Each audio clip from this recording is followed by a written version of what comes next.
Voy a indicarme si me escuchan.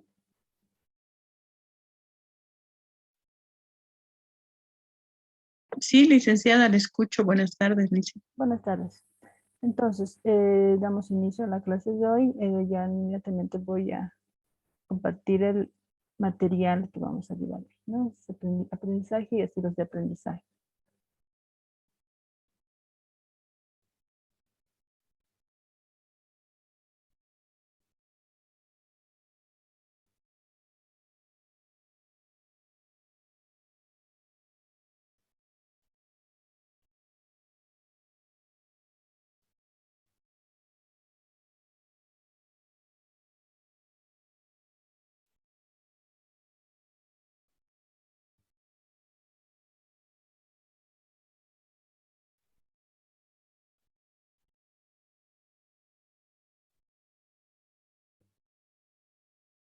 Bien, entonces,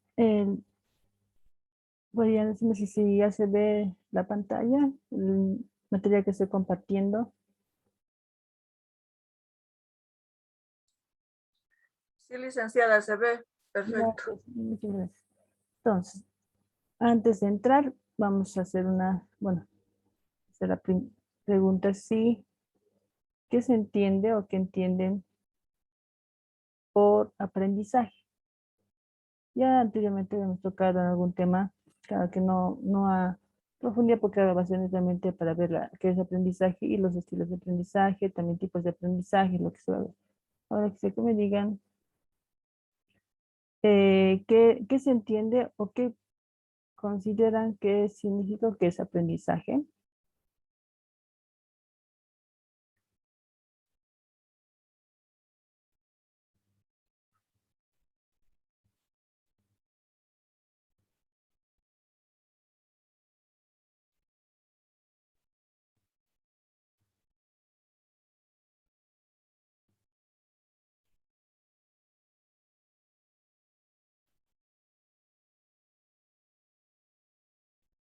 ¿Alguien puede decir qué significa aprendizaje? ¿O qué entiende por aprendizaje? Licenciada, Sí, creo que es tener conocimiento o adquirir algún conocimiento de algo, estudiando tal vez o haciendo algún ejercicio. Para mí eso es aprendizaje, digamos, ¿no? sí, Adquirir un conocimiento. sí, está bien, sí es parte del aprendizaje, no es tal vez la capacidad de que uno puede, partiendo, digamos, de la capacidad perceptual, porque a través de la percepción nosotros vamos captando diferentes tipos de aprendizajes, ¿no? Vamos extrayendo, en ese caso, información, ¿no? Que vamos captando diferente información a través de la percepción, que tiene que ver con una parte del proceso psicológico superior, que es la percepción, también tiene que ver con la parte de el pensamiento, como habíamos hablado en la anterior clase, pensamiento, y, y no esos dos, más que todos esos dos procesos, ¿no? Pensamiento y percepción. Entonces vamos a ir entrando ya en la definición. No, como dice, no surge partiendo de la capacidad perceptual del ser humano. eh, la percepción permite, ¿no?, la extracción de la información del entorno, o sea, todo lo que nos rodea a nosotros cada día, o sea, cada día creo que vamos aprendiendo, ¿no?, a través de nuevas experiencias, nuevas de experiencias de cotidiano de vivir, ¿no? Que aparte de eso, a través de esa información lo que nos dice es, nos permite la supervivencia, ¿no? Sabemos que las personas que tienen, digamos, más, saben más, a veces pueden tener más formas de ir más allá, ¿no? Tener un conocimiento más complejo, incluso de lo simple a lo complejo, hacer teorías, todo eso. Entonces, a través de eso, ¿no?, los conocimientos secuenciados que van por resultado de un aprendizaje y del desarrollo humano. Entonces, esto surgiendo de la capacidad perceptual. Y el otro punto importante es el pensamiento, ¿no? Y si eso vemos, tiene que ver mucho con la parte del funcionamiento a nivel mental, a nivel cerebral.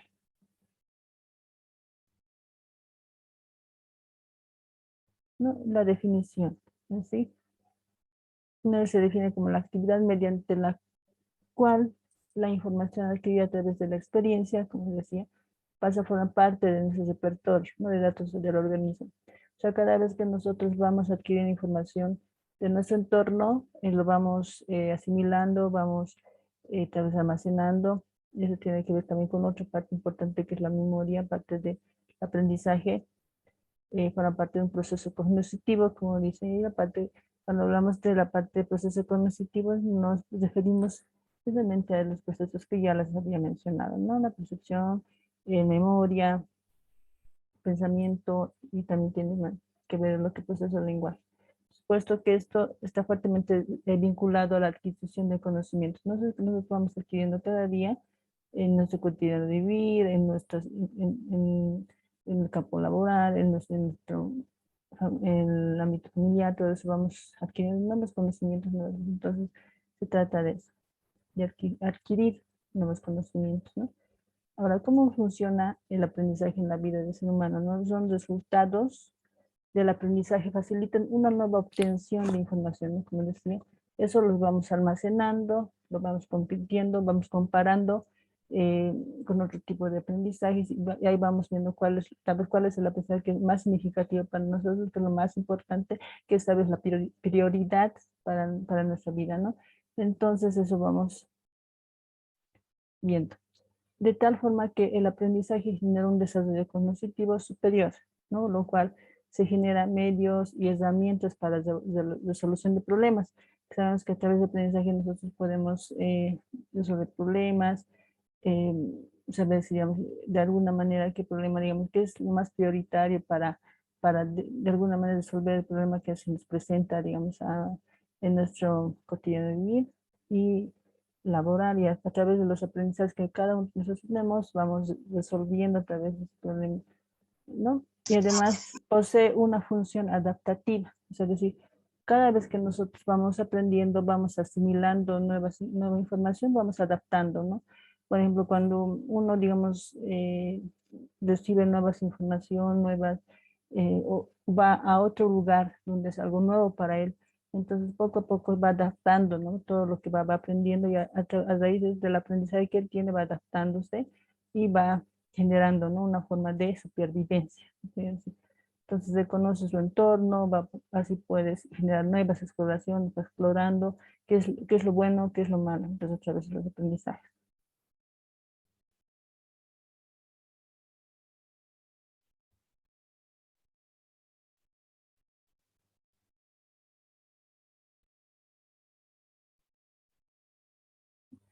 La relación entre aprendizaje y otros procesos, ¿no? Los cognitivos es muy estrecha. Y como les decía, habíamos dicho que tiene mucho que ver la percepción, porque a través de nuestra percepción nosotros podemos, o sea, tener o relacionar lo que nos rodea, ¿no? Percibimos tal vez algo que podemos tomar como un aprendizaje, nuevo aprendizaje, buen aprendizaje, mal aprendizaje. Entonces todo eso y a través de los pensamientos, proceso de pensamiento también vamos viendo los estímulos que llevan a la información potencial. Son observados por el organismo y extrae una parte de la información, ¿no? Nos ayuda con el proceso llamado aprendizaje. O sea, a través de la percepción nosotros captamos todo lo que nos rodea y a través del pensamiento vamos a ir haciendo la diferencia, ¿no? En lo que nos interesa y lo que no nos interesa, ¿no? Lo que es bueno, lo que es malo. Entonces, así pues, vamos acentuando la relación entre aprendizaje y pensamiento, ¿no? La relación entre los procesos cognitivos no se da de manera unidireccional, es una dirección. A través de la percepción y pensamiento puedo inferir en un nuevo aprendizaje, ¿no? Por ejemplo, la percepción debe anteceder al aprendizaje y como el aprendizaje y las representaciones de lo percibido influyen en el pensamiento. Así también el resultado de pensamientos modifica tal vez un aprendizaje futuro, o sea, se va, digamos, cada vez que nosotros vamos viendo, si vamos a poner como ejemplo, tal vez antes cuando éramos estudiantes, por ejemplo, no teníamos tal vez esta tecnología que tenemos ahora, el internet, ¿no? Bueno, muchos de nosotros éramos estudiantes en un colegio, no había el internet, entonces, ¿qué teníamos que hacer para hacer, por ejemplo, el resumen de libros? Teníamos que leer un libro así con varias páginas, teníamos que hacer resumen. Y eso, como ven, ha ido cambiando paulatinamente hasta hoy en día. Con la nueva tecnología ya, digamos, como que de alguna manera se ha perdido esto de la lectura. Muchos ya entran en internet, incluso ya pueden encontrar en su medio los libros, ¿no? Entonces todo eso va cambiando el aprendizaje, tal vez algunas veces para bien, otras veces para mal. Para bien podría decirse porque quizás el aprendizaje más inmediato, más rápido que antes, ¿no? Pero tal vez no lo hacen, no se hace de manera más crítica, más reflexiva como era antes, ¿no? Cuando uno leía un libro, pues. Entonces tal vez asimila mejor, hacía más reflexiones sobre la lectura, todo. Pero hoy en día no, ¿no? Hoy en día es más, aunque es tan rápida, pero tampoco no hay eso. No sé, como se dice, hay tanto ventajas como desventajas, en tanto tal vez si hacemos la comparación con aprendizajes de hace años, en leer un libro, y con la comparación de ahora que es más fácil obtener una información, ¿no? En el internet. Antes a veces tenías que ir a la biblioteca, por ejemplo, ¿no? A buscar un libro, porque para empezar los libros hasta hoy en día tampoco son tan accesibles, ¿no? En algunas áreas, entonces eso no se ve en cuanto al ejemplo, ¿no? La forma de aprendizaje, ¿no? Y ahora es más tecnológico, ¿no? Entonces es ese detalle. ¿No? Y vamos a ver tal vez las teorías que se basan más en el aprendizaje y que se ha llevado, digamos, desde, como una base, ¿no? Como una base, ya en la parte escolar, por ejemplo, ¿no? Ya había hablado otra vez en una clase anterior sobre la teoría de un enfoque conductista, ¿no? Decía que esa teoría, en ese caso, es más mecanicista, ¿no? Más que todo describe el comportamiento observable como una respuesta predecible ante la experiencia. En este caso tenemos el esquema, ¿no? El esquema estímulo-respuesta, ¿no? Unos hacen, digamos, cierto estímulo, a cierto estímulo, uno da una respuesta. Eso es lo que se llevaba en años anteriores en los colegios, todo eso, la conducta o el aprendizaje conductista, ¿no? La más limitante, digamos, es la más reduccionista, como en algunos autores lo llaman, ¿no? Solo era limitante si aprendías esto y ya, memorizabas eso y listo, si no, no había la parte de reflexión, de crítica, entonces en eso se basaba la teoría conductista, ¿no? Nos sostiene que todos los seres humanos de todas las edades aprenden sobre el mundo de el mismo modo que otros organismos lo hacen, ¿no? Reaccionan a condiciones o aspectos de su entorno, consideran que pueden considerar, digamos, placenteros, dolorosos, amenazadores, ¿no? Buscan eventos que determinan si un comportamiento particular va a repetirse o no se va a repetir.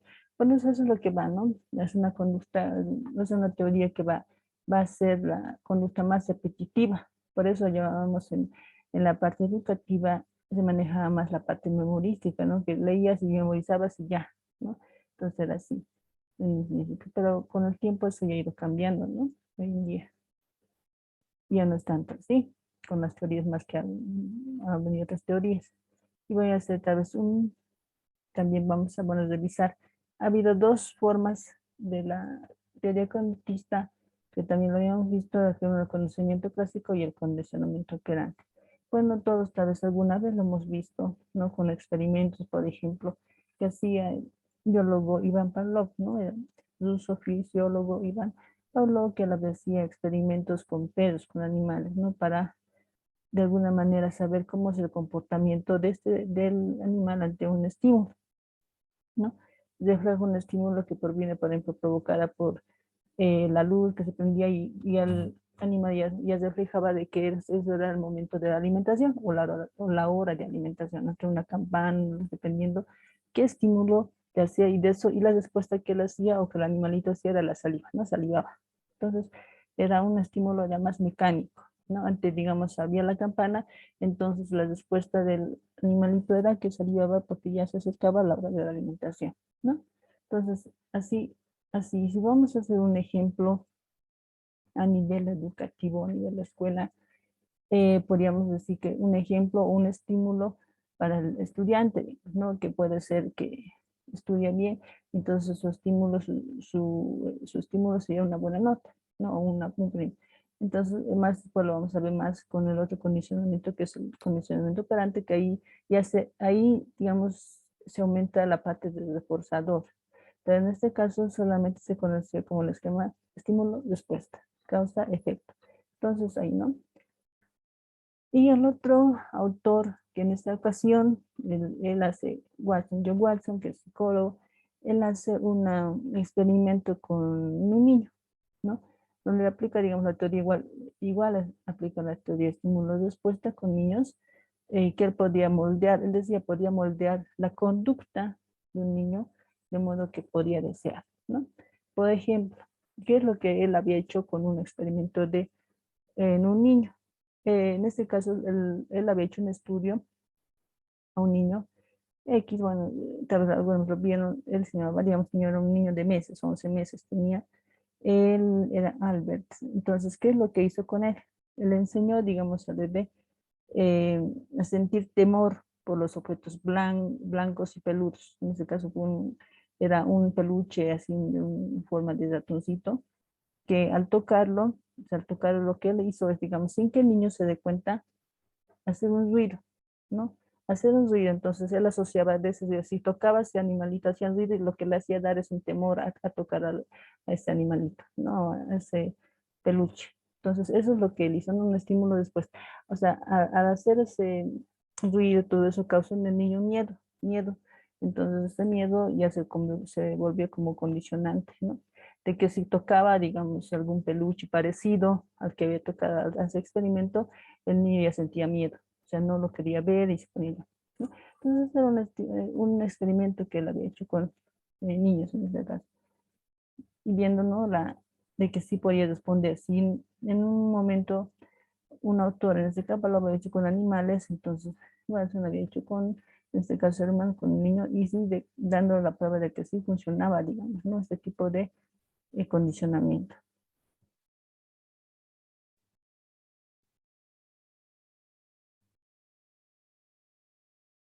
¿No? Y aquí estamos viendo, ¿no? Condicionamiento operante, que en este caso es uno de los autores precursores a esta teoría, es Skinner, ¿no? Psicólogo Skinner.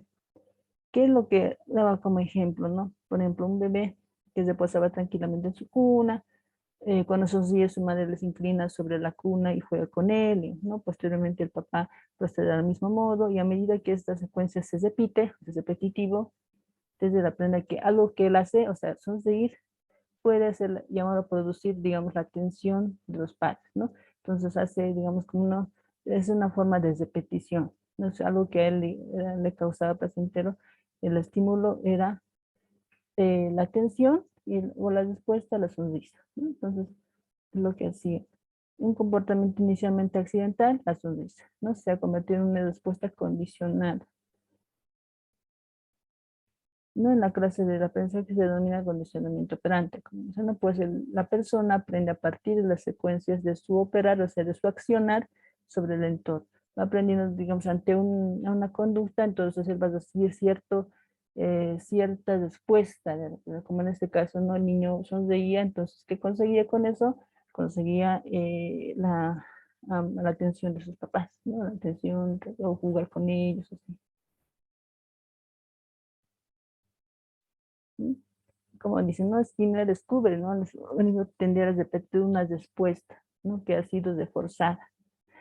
Es decir, ahí ya vamos al reforzamiento, como les decía, haciendo la comparación con el otro, aquí se aumenta la parte del reforzador, que puede ser reforzamiento negativo y positivo, que lo vamos a ver más adelante, y suprime ciertas respuestas así que ha sido castigada, ¿no? Si el refuerzo es una secuencia de comportamiento, la cual aumenta la probabilidad de que se repita, en el caso del niño, del bebé, la atención de sus padres refuerza la acción de sonreír, ¿no? El castigo es una consecuencia de comportamiento, ¿no? La cual puede disminuir las probabilidades de repetición. Por ejemplo, cuando hay un mal comportamiento de los niños, lo que hacen es, alguna vez los papás no lo castigan, ya no vas a ver la tele o no vas a hacer esto. Así. Entonces es una forma de castigo que se les va a hacer de esa manera, un refuerzo negativo.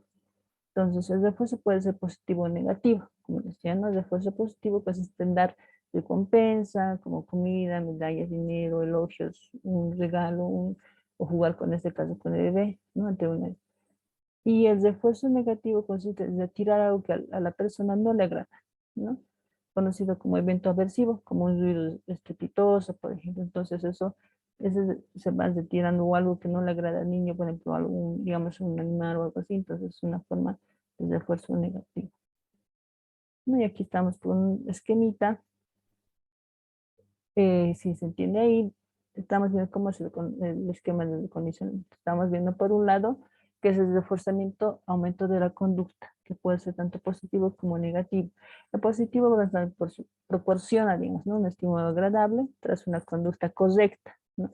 Que el niño, digamos, hace caso en clase, se comporta bien, cumple con sus tareas. Entonces lo que se hace aquí es un reforzamiento positivo, ¿no? Darle un regalo, eh, o darle, digamos, ¿cómo se llama? Que siempre les ponen, hacen las tareas bien, les ponen una carita feliz, una estrellita en la frente, ¿no? Cosas así que a veces a los educadores que trabajamos a veces con niños se nos ocurre, ¿no? Para que el niño pueda, digamos, tener más, esté más en el aprendizaje, le guste aprender, le guste escribir, ¿no? Y de esas formas darles al niño, ¿no? La parte de reforzamiento. El otro es el negativo, ¿no? Que quita o evita un estímulo nocivo, va a apagar el despertador, algo que tal vez le molesta, entonces es un refuerzo negativo y pasiva se aumenta o se modifica la conducta. Y lo contrario en el castigo es una disminución de conducta, ¿no? Sabemos cuando el niño se comporta mal, entonces para hacer eso que sea de positivo, proporciona un estímulo nocivo tras un comportamiento. Regañar a un niño por no compartir, o regañar a un niño por, tal vez por haber golpeado a su compañerito, darle un castigo tal vez no tan severo, pero de alguna manera que pueda ser significativo y el niño puede entender, ¿no? De que lo que ha hecho está mal, ¿no? Entonces, negativo, quitar un estímulo agradable tras un comportamiento, ¿no? Como pagar.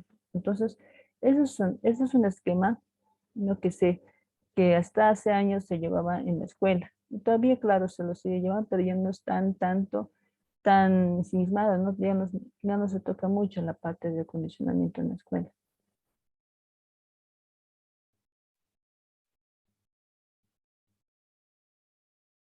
¿No?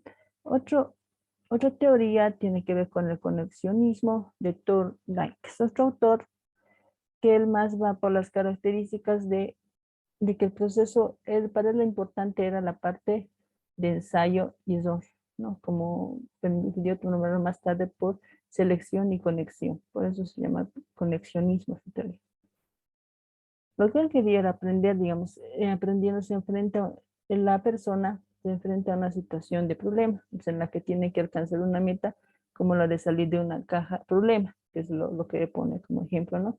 A la que al alcanzar alimento, por ejemplo, él había hecho, digamos, algunos experimentos igual con animales, lo hace seleccionar la respuesta adecuada entre lo que es cierto de número de respuestas. O sea, lo que aquí le interesa es que vaya, digamos, ensayando, vaya entrando, vaya haciendo varios ensayos, ¿no? Y digamos, no, a la primera no logra. Entonces vamos a la segunda hasta conseguir la conducta deseada, ¿no? El comportamiento deseado.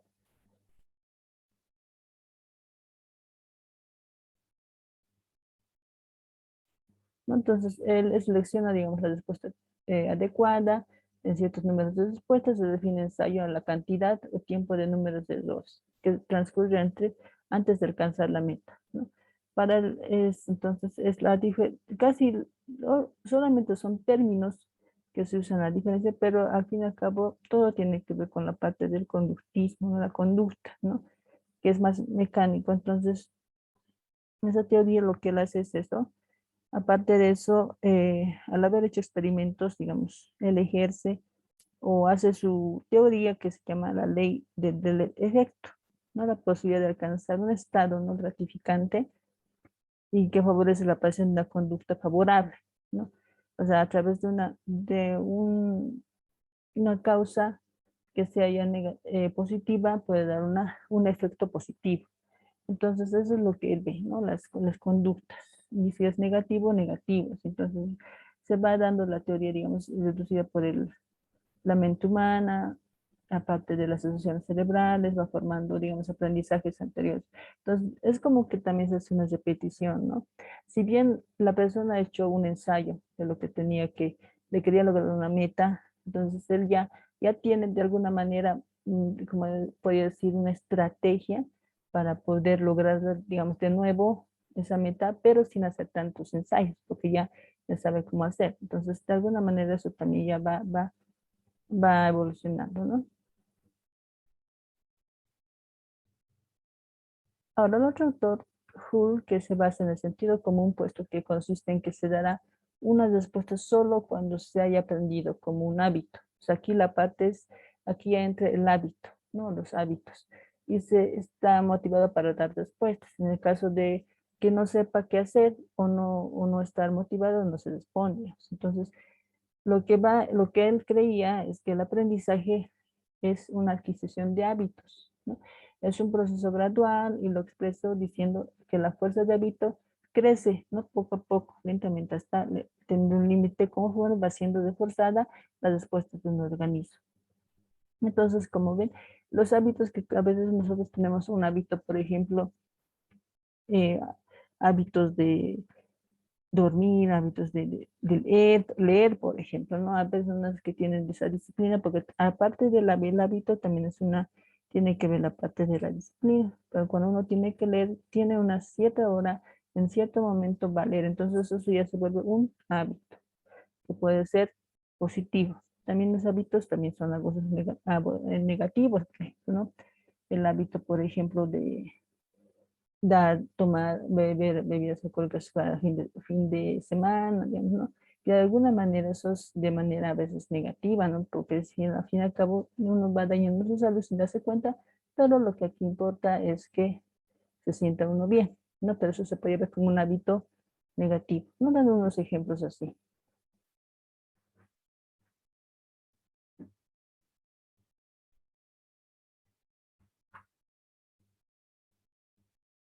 No, para él la respuesta tenía, digamos, su estímulo desencadenante, aunque difícil de encontrar, ¿no? Era imposible para él encontrar un estímulo externo para alguna respuesta. Entonces debía haber estímulos tal vez internos, internos en nosotros mismos que podrían controlar cierta conducta, ¿no? Entonces, cuando hablamos de los hábitos es algo que es algo interno que nosotros mismos vamos creando, los hábitos que vamos teniendo en ciertas conductas, ¿no? Que vamos, si bien digamos ese hábito es bueno o es positivo para nuestra conducta, seguimos con ese hábito, por ejemplo, la lectura, el hábito de hacer un ejercicio, el hábito de escribir, dependiendo, ¿no? Todo qué hábito tal vez nosotros mismos nos habramos creado, ¿no? Creía que todo aprendizaje dependía de la deducción de los impulsos, es decir, aceptada por la ley de efecto. Aquí también comparte tal vez con la ley del anterior autor que era sobre conexionismo, que es era ensayo Zoll, también compartía eso, ¿no? A través de ensayo de Zoll, un aprendizaje lo hacía como un hábito, ¿sí? Intentó construir, digamos, en ese caso, para él vemos máquinas de reproducir fenómenos básicos, ¿no? Básicos del aprendizaje.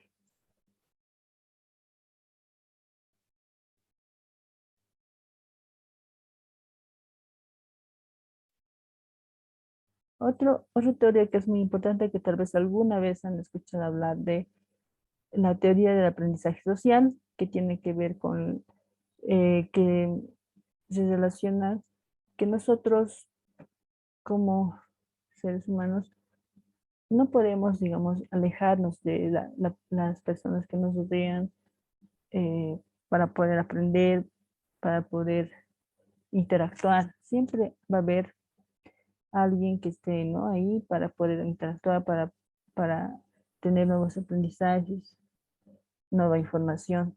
Entonces, para ellos, la teoría sostiene que los niños en particular aprenden de comportamientos sociales, ¿no? Observando e imitando modelos, ¿no? Aquí va la imitación.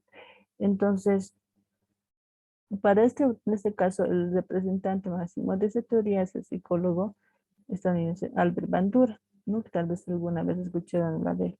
Entonces, para él era importante, o es importante la parte cognitiva, ¿no? Entonces, de alguna manera, él tiene la idea, igual que Piaget, como decía, no les había mencionado, y más adelante también se vuelve a mencionar la teoría cognitiva. Entonces, él relaciona, ¿no? Que también es importante la relación, la interrelación entre el niño y su medio vivir, porque a través de eso puede tener nuevos aprendizajes, ¿no? A diferencia del conductismo, considera que el aprendiz es más activo, mientras que en el conductismo no, es pasivo, solo responde a alguna estímulo o respuesta, nada más.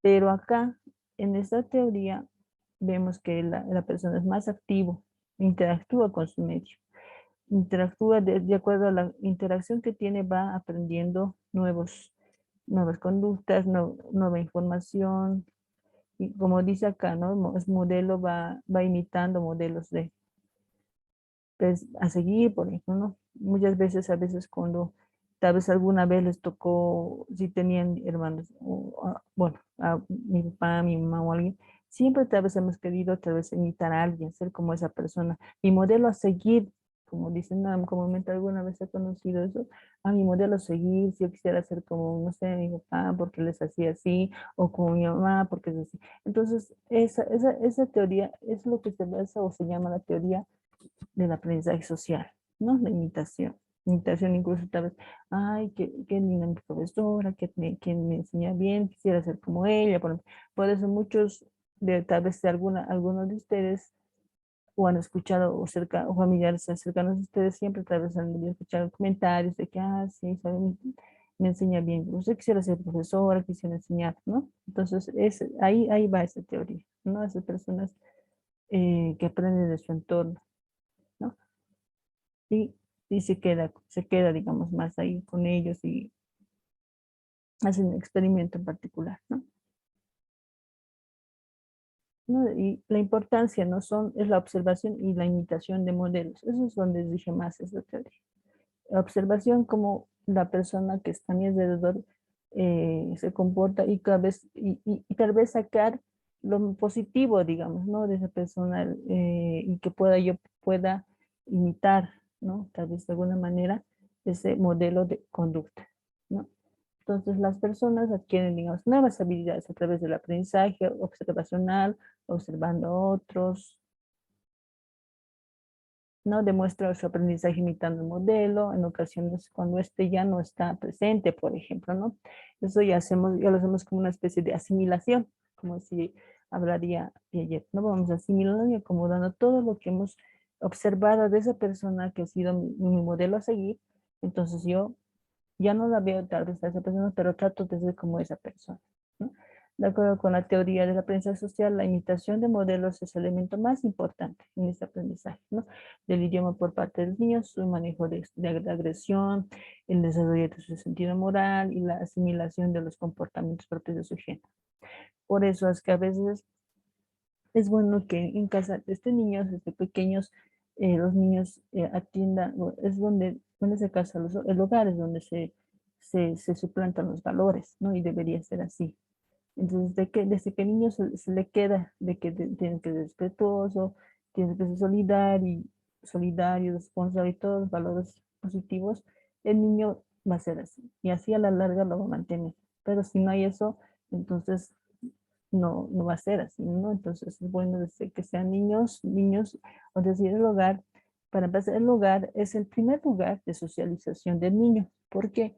Porque ese niño donde está con el papá, la mamá, o a veces solamente el papá o la mamá, es el lugar o con la persona que el niño socializa, porque con él se comunica, con ella dice, o con él se dice lo que siente, lo que piensa. Entonces, ese es su medio, su primer lugar de socialización. Y luego, cuando ya entra a la escuela, ya es el segundo lugar de socialización, ¿no?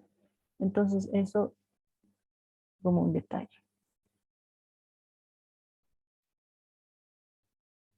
¿No? Y la teoría es humanista, ¿no? Como su nombre es humanista. Y esto estamos hablando ya de autores como Maslow, Carl Rogers, que también eran psicólogos, rechazan la idea según la cual las personas son esencialmente presas de la experiencia inconsciente. Estoy ya comparando con otras teorías, si vamos a hablar de psicoanálisis de Freud, ¿no? que considera que la personalidad se establece temprana en la infancia o de los conductistas quienes piensan que las personas reaccionan automáticamente a un evento. No, los humanistas, en este caso los teóricos, dicen, ¿no?, que la capacidad de las personas, cualquiera que sea la edad o circunstancia, para encargarse de sus vidas, ¿no? Enfatizan, digamos, ¿no?, en lo que es la persona, cómo es la persona. En eso enfatizan los de la teoría humanista, ¿no? De, bueno, más que todo, para ellos lo más importante es los factores internos de la personalidad, los sentimientos, los valores, ¿no? Intenta, digamos, de alguna manera ayudar a las personas a propiciar su propio desarrollo a través de capacidades, características de cada uno, ¿no? Entonces, de que cada uno tenemos una cierta capacidad para aprender ciertas actitudes, ciertas conductas, y lo que ellos más ven es la parte de la creatividad, ¿no?, que ven que es una parte importante en la parte del aprendizaje, ¿no? Ven a la persona como una persona que sí siente, que sí piensa, ¿no? Y aparte de eso, la autorrealización, ¿no? Eso decía más que todo Abraham Maslow, que es con su pirámide de las necesidades, ¿no? Él hablaba, ¿no?, desde las necesidades más básicas, que son las necesidades fisiológicas, necesidades de seguridad, necesidades de autorrealización, que es la última necesidad que él va poniendo en un triángulo. Entonces, para ellos, en este caso más ruido, en este caso la persona es la parte importante, y no tanto así la parte de su inconsciente o la parte de la conducta automática o mecanicista, como decían otros autores, ¿no? Ese es el enfoque que ellos dan, ¿no? Como ahí decía, ¿no? Entonces la selección, entonces la creatividad, la autorrealización. En sí vemos a la persona que es una persona que siente, piensa y ahora todo lo que tiene que ver con los sentimientos. Y incluso Maslow decía que el ser humano nace bueno, o sea, nace bueno, nace todo, pero cuando se va o se forja en la sociedad, se vuelve malo, ¿no? Entonces, eso es lo que él daba esa teoría, ¿no? Y a la larga, coincide en algunas ocasiones con la teoría que les daba. Y ahora entrando a la teoría cognitiva, que en este caso ya habíamos visto que era de Piaget, ¿no? Piaget más va por la teoría de que la persona no es solo mecanicista, también abarca la parte organicista, es decir, de que hay los procesos mentales, ¿no? Procesos de información, las cuales pueden combinar entre ambas, ¿no? Entre la parte conductual y la parte cognitiva.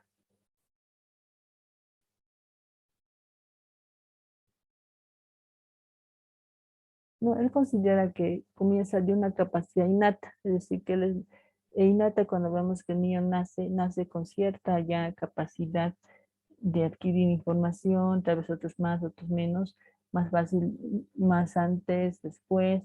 Entonces él busca, digamos, buscando en el pezón, palpando una piedra o explorando los límites, ¿no? Cuando el niño, cuando está pequeño, va explorando primero los juguetes, y en ese caso con la mano, va alzando, se va metiendo a la boca. Son cosas que va evolucionando, y eso es lo que va viendo, ¿no? Cómo el niño va aprendiendo ciertas cosas de su medio, ¿no? Entonces, en este caso, en esta etapa es la exploración que hace, ¿no? Desarrolla una imagen más exacta de su entorno en una mayor competencia para manejarlo, ¿no? Piaget afirma que el desarrollo cognitivo ocurre en una serie de etapas. Son las 5 etapas que él da, ¿no? Y lo vamos a ver aquí en pequeños resumen, que dicen las etapas son sensorio-motora, preoperacional, operaciones concretas y operaciones formales.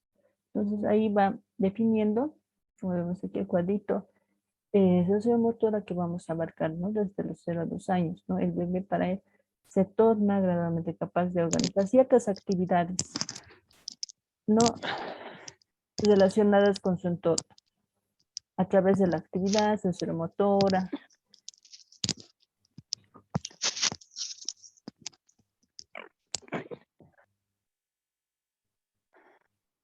¿no? ¿no? Entonces, como vemos en esta etapa de la sensorio-motora, es donde el niño va desarrollando la parte de los reflejos, no la parte de la parte motora, porque ahí es donde empieza ya a hacer sus primeros movimientos y todo eso, y con eso va aprendiendo, se van uno de los primeros aprendizajes, ¿no?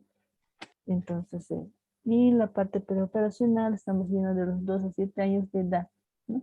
Si vamos a ver esa etapa, ya es la etapa preescolar, escolar. El niño desarrolla más bien un sistema de imágenes, utiliza símbolos para representar personas, lugares y eventos. Por favor, su micrófono, ¿no? Entonces, el lenguaje y el juego simbólico son manifestaciones importantes en esta etapa, ¿no? Cuando hablamos de juegos simbólicos, que usamos ciertos juegos, ciertos juguetes para hacer nuevos aprendizajes, ¿no? Por ejemplo, si les voy a dar un ejemplo de los animalitos, digamos así, cuando se dan, por ejemplo, estamos hablando de pre-kinder, kinder, para que los niños tengan un buen aprendizaje, puedan aprender de manera más significativa, les muestran, sí, digamos, ciertas imágenes, o si no mostrar a veces imágenes solamente escuchando sonidos, ya el niño puede determinar qué tipo de animal es, ¿no? O si no va a tocar, digamos, está en la carita de un gatito, al tocar el gatito, ya diseñado, entonces ya sabe que ese es un gatito y ya. No te hace, es una forma de juego simbólico que hace, ¿no? Entonces eso es lo que hace. Y se caracteriza en este caso la preoperacional en el juego simbólico, ¿no? De presentar imágenes y a través de las imágenes el niño va aprendiendo ciertas cosas, como ahí decía, ejemplo de los números, por ejemplo, los números aprendiendo con, digamos, poniendo una cantidad de animalitos o frutas, dependiendo, ¿no? Algo que sea más familiar para el niño. Entonces, a raíz de eso va el niño aprendiendo y va asimilando, ¿no? Nuevos aprendizajes. Otros son las operaciones concretas, de los 7 a los 11 años, ¿no? Cuando ya vemos que el niño tiene más la parte de raciocinio, es el niño puede solucionar los problemas de una manera más lógica, ¿no? Eso ya se enfoca más en el aquí, ahora, pero no puede pensar de forma abstracta todavía, ¿no?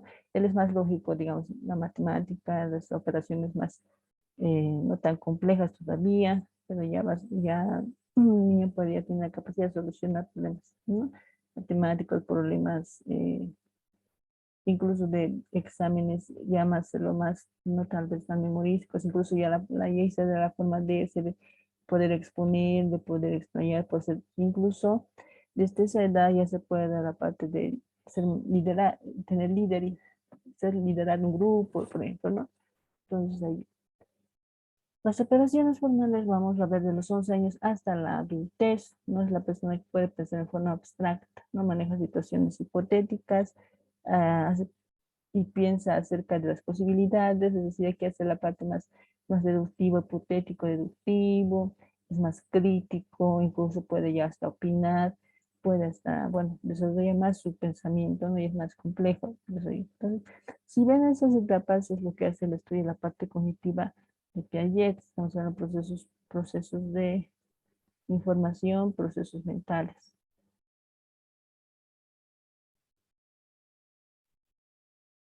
¿No? En cada etapa el niño desarrolla una nueva forma de operar ciertas actitudes, ciertos aprendizajes. Entonces, el niño desde la infancia hasta la adolescencia va, como han visto, va evolucionando su operación mental. O en este caso, el aprendizaje basado en simple actividad, primero sensorio-motora hasta el pensamiento lógico abstracto, ¿no? Como está haciendo este desarrollo ocurre, digamos, a través de 3 principios. O sea, esos 3 principios son tan importantes para poder organizar ciertos aprendizajes, ¿no? Por ejemplo, organización, adaptación y equilibrio son los 3 principios que dan, ¿no? Piaget. Cuando hablamos de organización, estamos viendo la tendencia de crear estructuras cognitivas, ¿no? Cada vez más complejas. Sistemas de conocimiento, formas de pensamiento que incorporan imágenes cada vez más exactas de la realidad, ¿no? Se va organizando de acuerdo a la que va aprendiendo, va organizando cierta información que tal vez es, digamos, importante, cierta información que no es importante, entonces va a ir formando esquemas o estructuras y va almacenando, ¿no? En procesos mentales. Y la adaptación, como usaba este término, indica cómo un niño maneja la nueva información que parece estar en conflicto con el niño, ¿no? Y que ya conoce, con lo que el niño ya conoce, la adaptación comprende dos pasos muy importantes, que es la asimilación y la acomodación.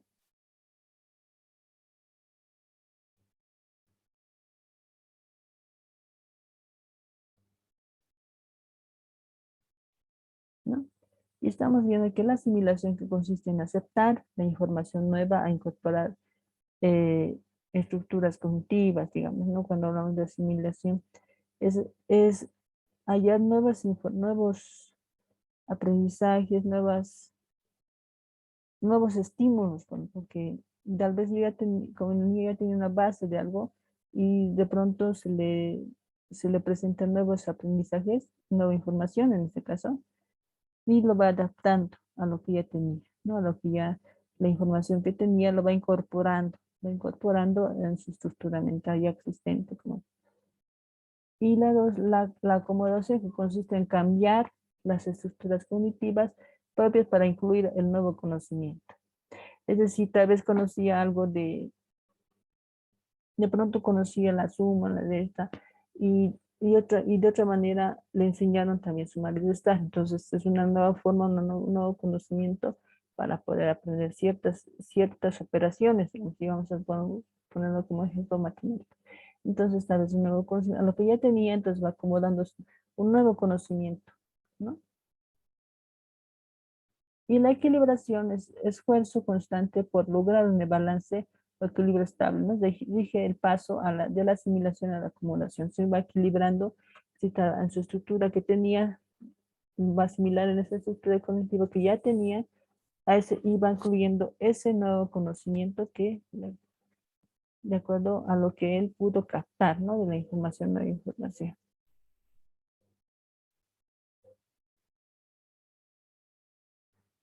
Otro enfoque que también es igual, nos tocar acá en la parte del aprendizaje, tiene que ver con el proceso de información, ¿no? Que también se relaciona con el desarrollo cognitivo, ¿no? En este caso es mediante la observación y el análisis de los procesos mentales. ¿Qué es lo que aquí involucra? Es también la percepción y el manejo de la información, ¿no? Este enfoque puede ofrecer, digamos, una valiosa forma de recolectar la información sobre el desarrollo, por ejemplo, de la memoria y otros procesos cognitivos. Y cuando hacemos, por ejemplo, hablamos de la memoria, en la memoria uno puede captar la información, ¿no? A través de los sentidos, captar, lo almacena y después lo decodifica, ¿no? Esos son los tres puntos importantes en la parte de memoria.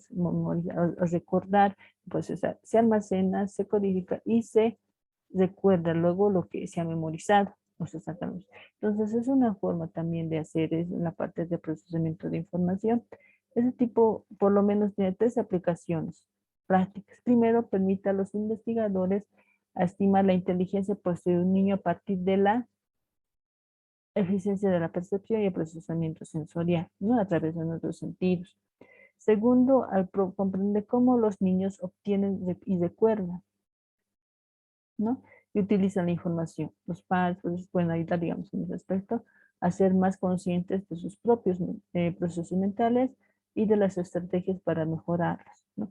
Entonces, esos son los procesos. ¿No? Primero, a través de la percepción y el procesamiento sensorial, que son mis sentidos, puedo captar cierta nueva información que llega, ¿no? Y luego vamos a hacer una forma de almacenar esa información y luego obtenemos, los recordamos, ¿no? Y lo sacamos y utilizamos esa información a través de que, tal vez no solo nosotros solitos, como es acá, ¿no? Los niños también tienen que ser estimulados tanto por los padres como por los profesores. Si bien van a de alguna manera enseñar, también tienen que retroalimentarse, vamos a hablar de los profesores, ¿no? Que hoy en día creo que ya se hace eso, ¿no? Se retroalimenta todo lo que se ha aprendido para saber hasta qué grado el estudiante o el niño ha aprendido, ¿no?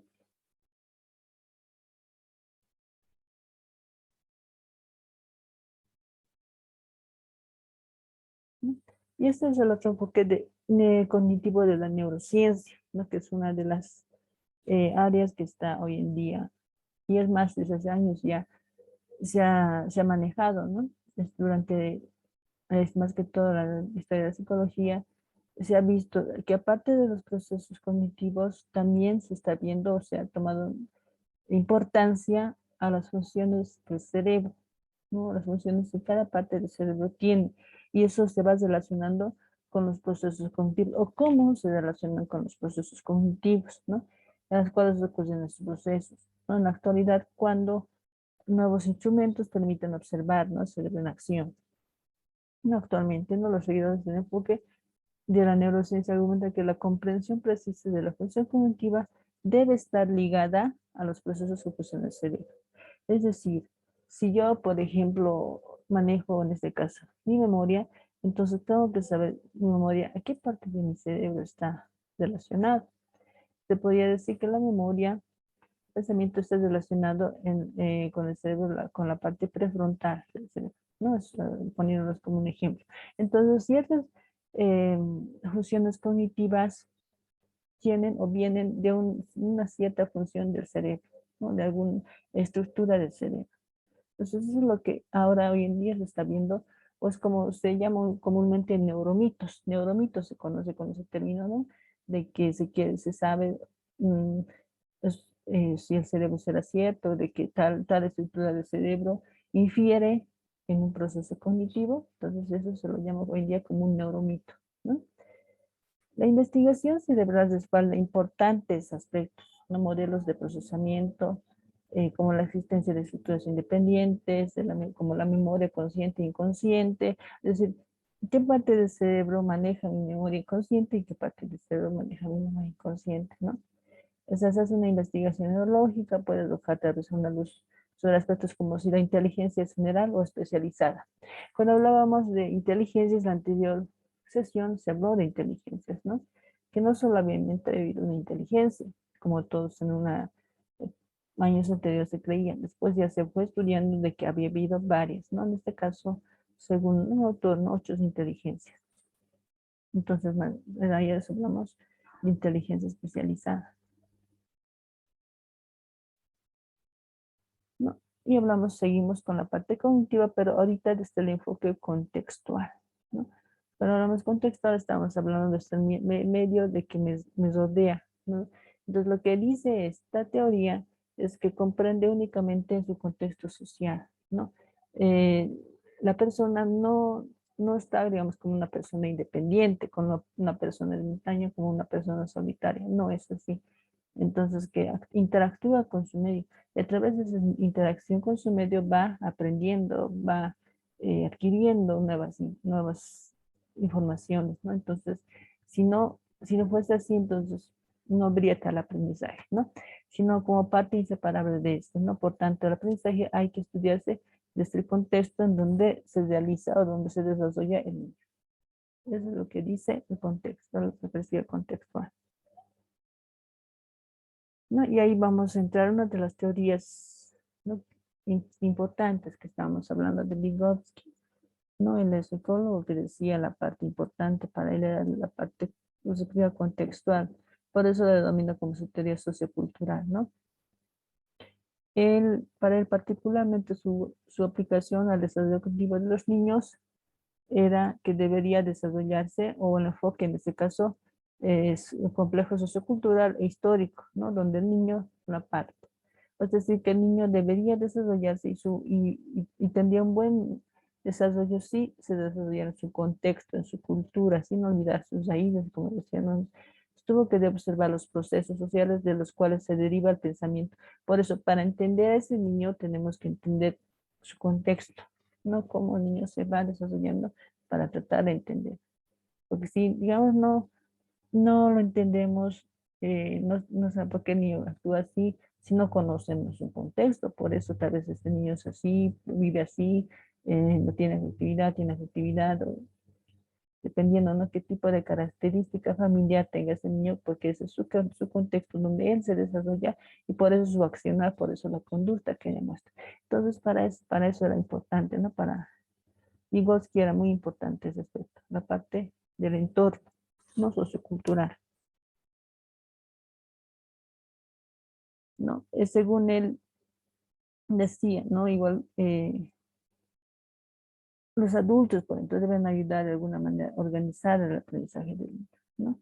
De dominar, digamos, de que el niño pueda entender, de que por qué tiene que accionar, actuar así, como por qué la conducta, qué conducta es mala y qué conducta es buena. Entonces, para él era importante que un adulto tenga que estar a ser guía del niño, ¿no? Y para que tenga un aprendizaje significativo, un aprendizaje acorde al contexto donde se desarrolla.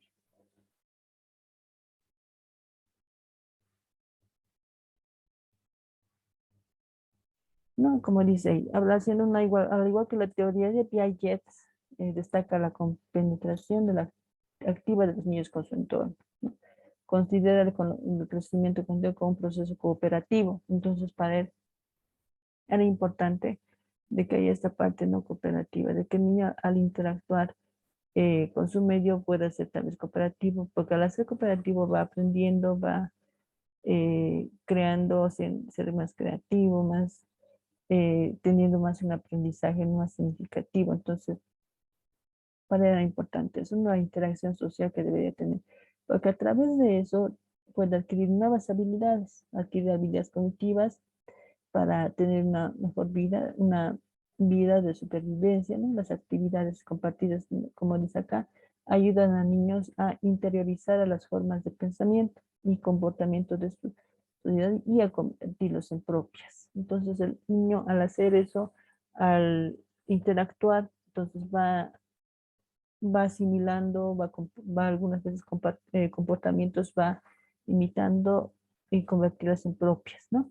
Esa teoría más se puede relacionar también con la teoría social de Bandura, ¿no? De ahí de alguna manera también deriva esa teoría.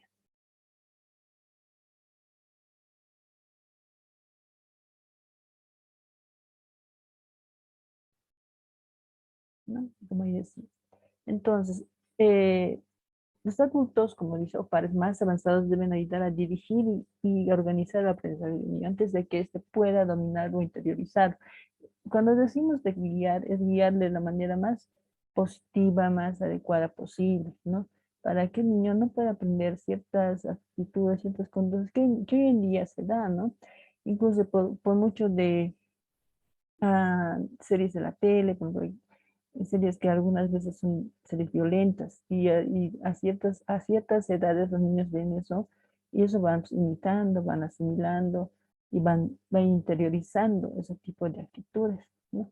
Y a veces ese aprendizaje no es bueno, porque algunas veces lo pueden estallar, lo pueden imitar, por ejemplo, como sucede tal vez alguna vez, tal vez yo diría tampoco, tal vez no es tan recomendable que puedan ver, si voy a dar como un ejemplo la serie de Los Simpsons, ¿no? Si vemos ahí es un comportamiento muy rebelde, que no hace caso, digamos, algunas veces se ha dado el caso de que niños han podido imitar eso, y eso sin la cuidado de los padres, ¿no? Porque algunas veces las mismas series, mismas películas dicen, ¿no? Que tiene que ser, da como una advertencia, ¿no? Que si van a ver esta serie, tiene que ser con el cuidado de los padres o con un adulto mayor, ¿no? Entonces, se tienen que tener esas ciertas em, avisos que dicen, tomar en cuenta, ¿no? Para que el niño, después no se vayan quejando los mismos papás, de, ay, ¿por qué mi hijo es así? ¿Por qué se responde? Porque debe ser por algo, ¿verdad? A veces los mismos papás tenemos la culpa de eso. Los dejamos muy libres, los dejamos descuidados por el trabajo, por muchas circunstancias, ¿no? Que pasa. Pero debe haber siempre un momento en que debe haber la parte de la comunicación, ¿no? Y hacerlos tal vez más independientes, pero independientes en la parte positiva, no en la parte negativa, ¿no? Entonces, como dice, no ser un guía que pueda, digamos, ayudar a los niños a cruzar la zona de desarrollo proximal, como dice, la brecha entre lo que ellos ya son capaces de hacer y lo que aún no pueden lograr por sí mismos, ¿no? Esa brecha, ¿no? Entonces, ayudarles en la parte positiva, ¿no? Con la orientación precisa puede ejecutar con éxito ciertas actividades, ¿no? En el transcurso de la colaboración, la responsabilidad, la dirección y el control de la aprendizaje pasa gradualmente al niño. Entonces, todo eso, si hay alguien, un guía que le va guiando, le dice, bueno, esto está bien, eso está mal, entonces el niño va a ir desarrollando más y más su aprendizaje y se va a volver más independiente, va a controlar más responsable, más colaborativo, ¿no? De acuerdo a las formas que pueda ser guiado, ¿no? Una forma importante, tal vez es el andamiaje o también llamado como plataforma, es el soporte temporal que los padres o los maestros pueden ofrecer a los niños, ¿no? Para realizar una tarea hasta que él pueda por hacerla sola, ¿no? Entonces, como dicen, es un ejemplo que da, ¿no? Andamiaje, una plataforma, como una base de soporte que dan los papás en un principio, ¿no? Cuando son niños. Por eso hay muchos papás que a veces les ayudan bien, para eso es lo que les ayudan mal. Cuando digo les ayudan mal, es que hay algunos papás que porque tienen mucho que hacer, se los hacen a veces sus tareas, y no hacen los niños solitos, ¿no? Ah, ya te lo voy a hacer. Y a veces el niño se acostumbra, ¿no? Se acostumbra a cierta edad, estamos hablando de 6 años, 7 años ya. Los papás hay, porque acabe la tarea, se lo hacen la tarea, por lo tanto no es bueno. Aquí la base es dejarle y decirle, bueno, sabes, tienes que hacer así, eso puedes hacer así y así, y el niño va a ir así. No, y a veces el niño sí dice, está bien, así, pero nunca jamás hagan o se debe hacer las tareas por los niños, porque eso a la larga se los mal acostumbran y después obviamente cuando ya tengan 11 años, 12 años, los papás ya no pusieron más pero ahí. ¿Y qué es lo que hacen los niños? Buscan a algún compañerito que sea así, entre comillas, coquito, y hasta dicen, no te pago porque me lo hagas mi tarea, así. O sea, como que crean una irresponsabilidad, ¿no? A veces una dejadez, ser un chico así medio que no le gusta hacer las tareas, pero sí que sea alguien que no lo puede hacer, entonces, ¿no? Entonces, se enfocan de alguna manera un valor de ser desobligado, irresponsable, y eso tal vez no es bueno. Entonces es bueno tal vez separar esas ciertas, entender eso de que te ayudo o te ayudo, o sea, ver cuál es la ayuda mejor y cuál es la ayuda que no se está haciendo bien, ¿no?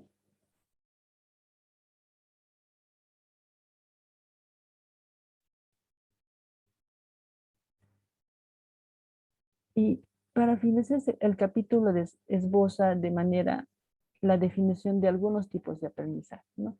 Con el objetivo de poder comprender de mejor manera dicho proceso. Entonces, en este caso hay tipos de aprendizaje que vamos a ir viendo. Bueno, ahorita estamos a las 4 menos cuarto ya va a ser.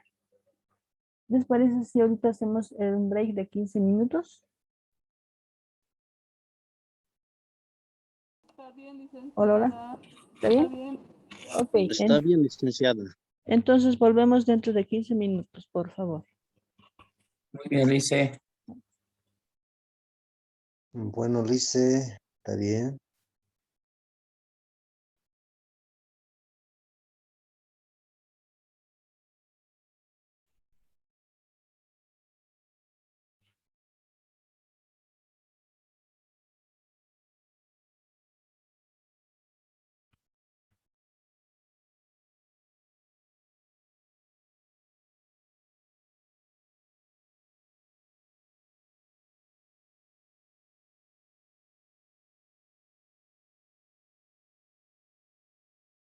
Ya.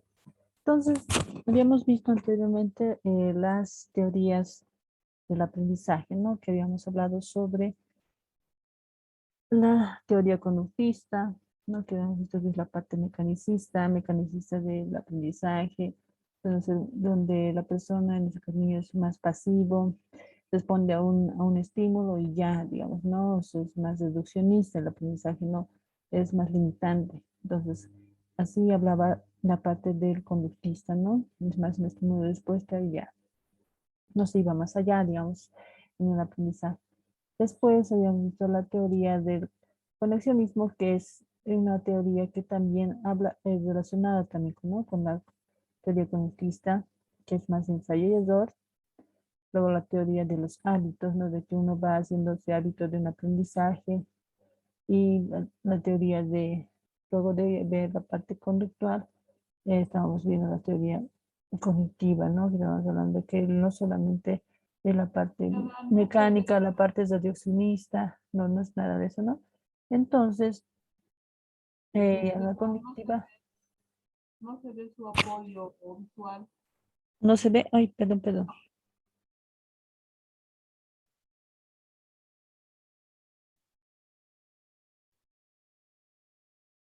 Sí, recién estoy, ya, ahora sí se debe ver, ¿verdad?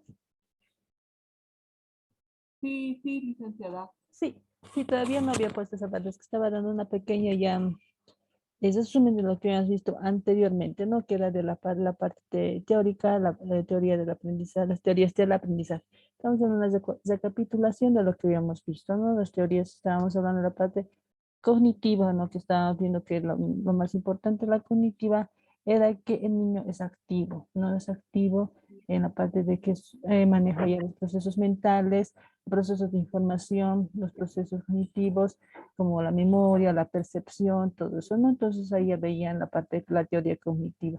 Después la teoría del aprendizaje social, donde veíamos los modelos de aprendizaje por imitación, por observación, que el niño puede ir aprendiendo a través de un modelo a seguir, un modelo, por en este caso, dado como tal vez el ejemplo de, no sé, mi profesora me hizo como enseña y quisiera ser como ella, o quisiera ser como mi papá o mi mamá, sino ser un modelo a seguir, un compañerito a seguir. Incluso a veces tienen modelos de, incluso artistas, digamos, o personas que han sido matemáticos famosos, dependiendo, ¿no? De qué modelos para el niño a veces es bien importante y eso daba la teoría del aprendizaje social, ¿no? Luego ya hemos visto la teoría de Vygotsky que hablaba con la parte sociocultural que también se relacionaba con la parte del aprendizaje por modelos, que el niño tiene que aprender en su contexto y que al niño se le debe entender desde su contexto donde se desarrolla su accionar. Por favor, sus micrófonos.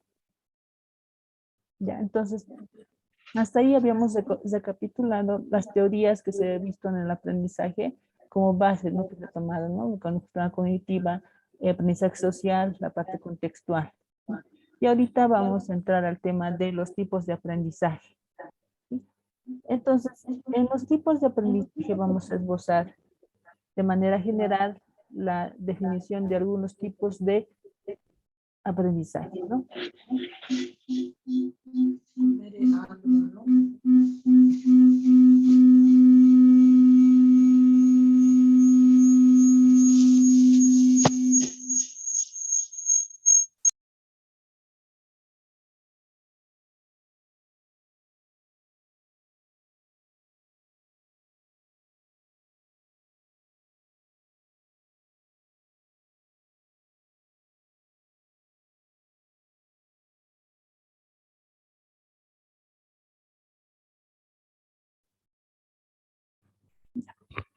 Bueno, estaba hablando sobre los tipos de aprendizaje. ¿Me escuchan, no? ¿Me escuchan? ¿Me dicen por favor si se escucha? Sí, escucha, licenciada. Ok, gracias. Entonces, estamos viendo de manera general la definición de algunos tipos de aprendizaje con el objetivo de poder comprender, digamos, de mejor manera dichos procesos. Entonces, vamos a ir viendo los tipos, ¿no? Estábamos viendo el aprendizaje por ensayo y error, que tenía que ver con el aprendizaje que se basa en la experiencia que brinda el edad. Esto ya lo habíamos visto en una de las teorías, ¿sí? ¿No? Era la teoría de conexionismo, que era el punto importante de esa teoría, era el ensayo y error, ¿no? Donde las personas, en este caso el niño, la persona hace ciertos ensayos para seguir una meta, ¿no? Digamos, por ejemplo, resolver problemas matemáticos, va haciendo, ejercitando hasta conseguir la respuesta exacta de ese problema matemático, ¿no? Un examen, dependiendo de qué tipo de actividades quiera o alguna conducta, y no solamente en la parte matemática, sino una conducta a nivel, si vamos a ver por el lado de la parte de ejercicios físicos, deporte, todo eso. Entonces, cuando uno va ejercitándose, sabemos que no va a conseguir a la primera cualquier meta que se vaya a trazar, siempre va a haber ensayos, va a haber un error y así. Hay veces que hay personas que en esta ocasión no se frustran muchas veces, no porque no lo consiguen en la primera, pero así a veces no es, ¿no? A veces haciendo varios ensayos, varios intentos, se logra lo que uno quiere, ¿no? Entonces, de alguna manera, como dice, la finalidad es demostrar un mejor desempeño, ¿no? En momentos subsecuentes en que se practique cualquier actividad.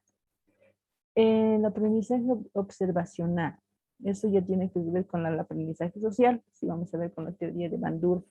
El aprendizaje que ocurre a través de la observación del comportamiento de otros, ¿no? De la imitación, del modelo a seguir. Entonces, es un aprendizaje que también se lo ve. No sé, algunas veces se realiza. El aprendizaje perspicaz, ¿no? El aprendizaje perspicaz es posible debido a la información que el organismo ha almacenado durante años, ¿no? Tiene que ver con la parte de la memoria. A veces uno va almacenando, va codificando tal vez lo que él ha podido captar de la información, de un aprendizaje. Entonces, durante años se almacena. Y eso vamos a hablarlo como conocido como memoria a largo plazo, ¿no? Entonces, es un aprendizaje perspicaz relacionado con la memoria.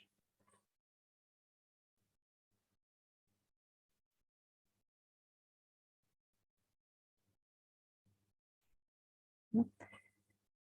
El aprendizaje mecanizado, como dice su nombre, es aquel adquirido de manera repetitiva.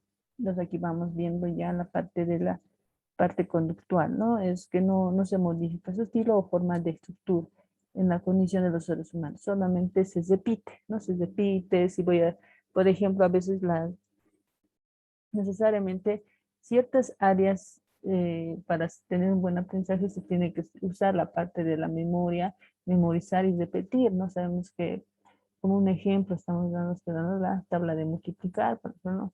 Eso necesariamente se tiene que hacer, si vas repitiendo, va memorizando y de alguna manera va aprendiendo la tabla de multiplicar.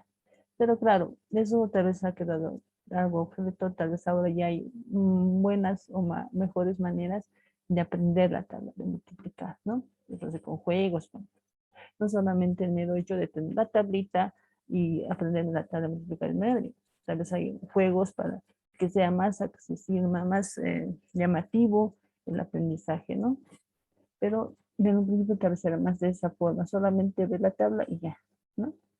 Y en ese tipo de aprendizaje puede generar una serie de problemas, ¿no? A veces para la persona, puesto que se le dificulta la manera y el modo de atacar los problemas. Claro, a veces cuando hacemos repetitivas ciertos aprendizajes, a veces solo repetimos, pero cuando se nos presenta alguna dificultad, a veces no sabemos cómo resolver, ¿no?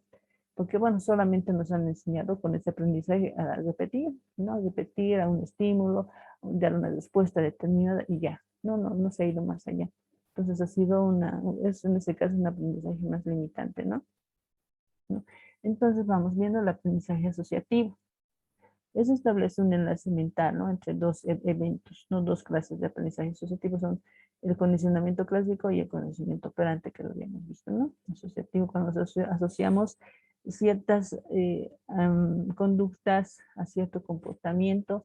Cuando dabas un pequeño ejemplo del condicionamiento operante, que era el caso de un niño, un bebé que ya había estado condicionado, digamos, en un caso, has hecho un experimento de que así, que cuando quería tocar o alzar un juguete, un peluche, eh, antes de que lo toque, ¿no? Se le hizo el ruido por detrás sin que él se dé cuenta. Entonces, eso lo asoció a que si tocaba ese animal, había ese ruido. Entonces, de eso le da la parte o nace el miedo, ¿no? El miedo a los peluches, el miedo a juguetes parecidos a ese juguete, ¿no? Entonces, eso, ahí se va asociando, ¿no? Cierto estímulo, cierta respuesta.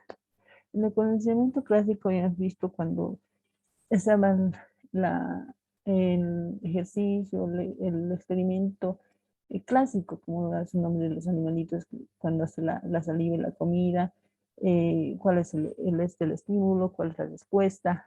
en este caso el estímulo de la comida y la respuesta de la salivación, ¿no? Ante que ve, digamos, la campana es la parte estimulante de que ya se acerca la comida y la salivación la respuesta.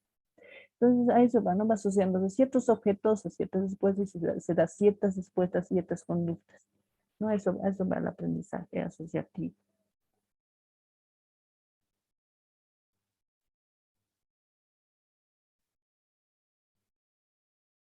¿No? Y hablando de los tipos que habíamos visto, tipos de aprendizaje, vamos a ver los estilos de aprendizaje, ¿no? Estilos de aprendizaje es tal vez uno de los neuromitos, vamos a hablar de neuromitos porque se cree que cada persona a través de las funciones del cerebro podemos tener o catalogar así que tenemos ciertos estilos de aprendizaje. Como lo habíamos visto en la anterior clase, ciertas inteligencias múltiples, ¿no? Que cada uno de nosotros puede tener más desarrollado y que tal vez esa inteligencia lo debería fortalecer, ¿no?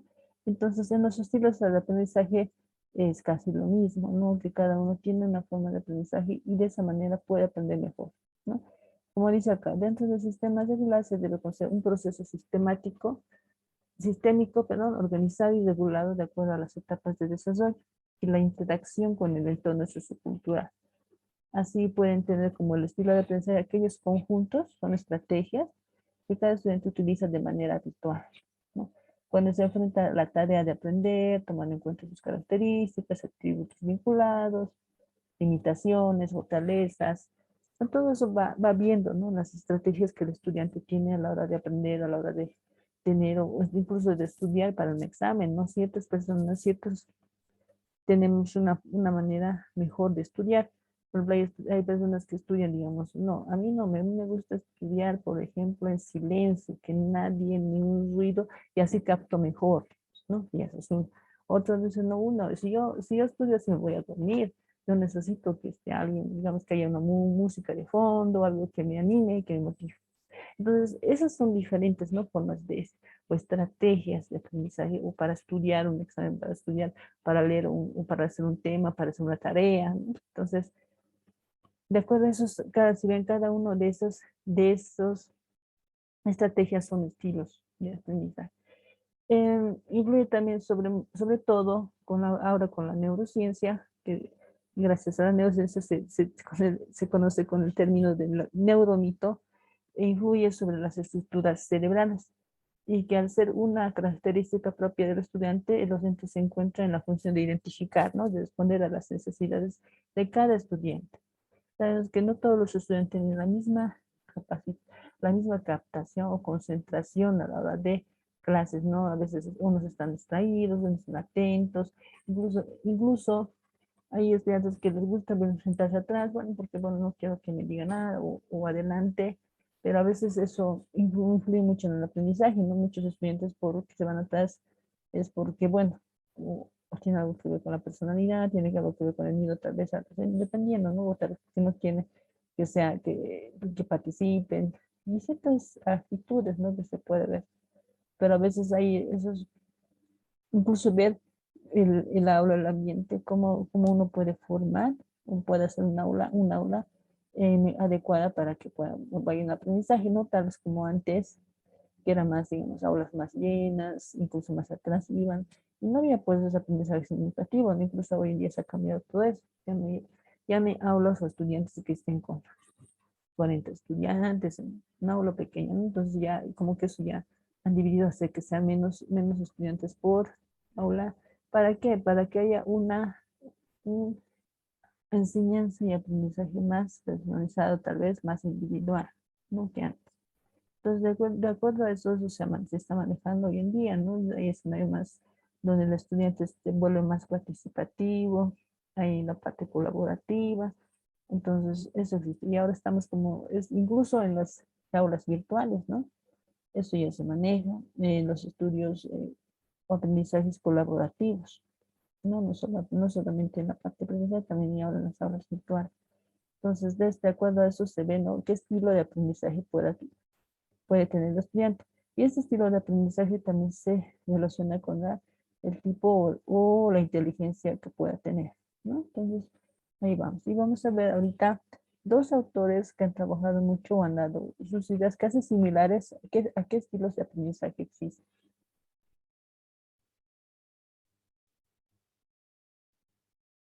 Estamos hablando del estilo de aprendizaje de Kolb, ¿no? Psicólogo David Kolb plantea, ¿no?, su teoría de aprendizaje por primera vez, ya estamos hablando de que en 1984, ¿no? O sea, hace años, o sea, hace años ya había ese estilo de aprendizaje. Tal vez hoy en día no se lo manejaba, no se lo conocía mucho, ¿no? Él creía que nuestros estilos individuales de aprendizaje emergen debido a tres factores, ¿no?, causales, ¿no? Uno es que es la genética, las experiencias de vida y las exigencias del entorno. Cuando hablamos de genética, estamos hablando de que es un factor que puede influir mucho en el estilo de aprendizaje. Posiblemente, digamos, haciendo genealogía de mi abuelo, de generaciones atrás, cómo era su estilo de aprendizaje. Tal vez era así, una persona que les gustaba leer mucho, y de pronto a la segunda generación no le gusta, pero sí a la tercera. O sea, es así, son factores que pueden ser causales, no necesariamente en todos, ¿no? No necesariamente en todos puede pasar. Puede pasar que sí, mi abuela le gustaba leer, de pronto al nieto sí, y no al hijo, ¿no? Entonces, así se ven siempre cierto tipo de factores genéticos. Otro de las experiencias de vida, ¿no? Las experiencias de vida es cuando tenemos en la escuela. Sabemos que al salir de la escuela ya es un nuevo mundo para nosotros, un nuevo mundo para, bueno, en este caso vamos a las niñas, para los niños, porque han salido de su hogar, donde era su mundo, su único mundo, tal vez la familia, pero de pronto ya para entrar a preescolar es un nuevo mundo, y muchas veces, es a veces traumático, ¿no? Niños que se van, están los primeros días de clases, uy, llorando, no quieren quedarse. Entonces, son cosas, experiencias que les van, eh, que se dice, marcando a veces con el tiempo, ¿no? Hay muchas veces experiencias uno aprende, bueno, se acuerda, a veces puede ser así, de pronto cuando pasó el tiempo, ya ese niño que a veces no le gustaba, que era muy huraño, ya se vuelve o de alguna manera se modifica, ¿no? Su forma de ser, su carácter, y ya él mismo va viendo a través de esa experiencia que va teniendo, va modificando y va viendo un nuevo aprendizaje, ¿no? Entonces a eso me voy de experiencias de vida. Y otra de las estrategias de exigencias del entorno, ¿no? Estamos hablando en nuestro entorno, el entorno del niño, cómo exige, digamos, qué aprendizajes de tener, cómo debe aprender, qué actividades debe hacer para tener un buen rendimiento, un buen aprendizaje. Entonces, a eso van. Entonces, bajo esos tres factores, ese autor, ¿no?, intenta explicar, digamos, cómo uno va aprendiendo a partir de, y vamos viendo, ¿no?, a partir de 5 fuerzas se condicionan y predisponen los estilos de aprendizaje. Uno es el tipo psicológico, que tiene que ver con la personalidad, especialidad de información elegida, aptitudes, la carrera profesional, el puesto de trabajo, ejecución de estilos de aprendizaje y las capacidades de adaptación, solución de problemas. Entonces, esos puntos para ese autor es importante en cuanto al estilo de aprendizaje, ¿no? El estilo, la personalidad, la actitud que tenga en el momento de aprender, trabajo, ejecución de los estilos. O sea, si va a servir, digamos, a la larga ese estilo de aprendizaje para una carrera, para ejercer alguna actividad profesional o trabajo, y la capacidad de adaptarse, ¿no? De adaptarse y también poder solucionar problemas con ese estilo de aprendizaje que pueda desarrollar, ¿no?